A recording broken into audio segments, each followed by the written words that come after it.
a lack of inspiration. To me, their stories are bottomless wells of inspiration and courage. Every time I study an extra hour or sacrifice going out with friends, I summon tenacity of my dad, Ba, who swam literal rivers to get to school, one hand battling the current and the other holding his books, education high.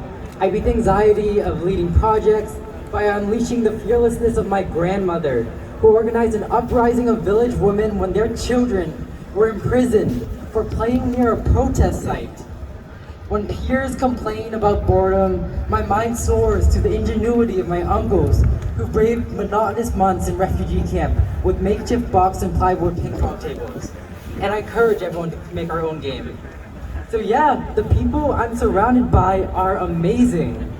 And though they have such a distinct background, they still love this country and their American identity as much as everyone else.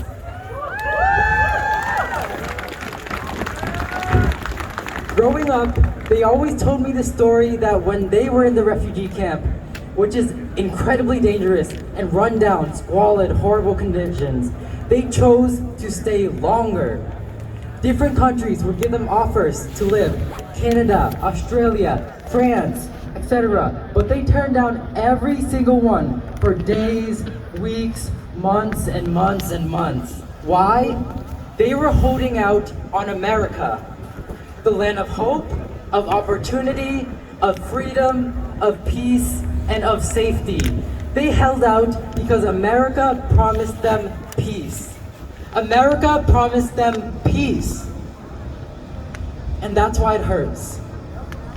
This idea for the event has been on my mind for about a year now, but a couple months ago, I awoke to the story of Vicha Ratanapakdee, an 84-year-old Thai American that was shoved to the ground and ultimately killed.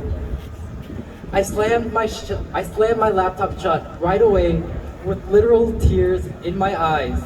He looked just like my Amnoy, my grandfather.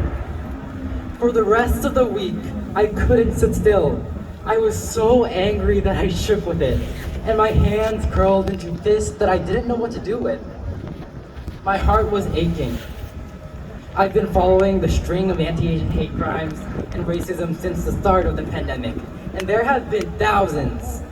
There have been thousands. Vicha Ratanapakdee, Angelo Quinto, Ely, Christian Hall, Miss Chang, Noah Quintana, and so many more. So many more. Eventually, it got to the point where I was constantly scared for my family, in a constant state of worry.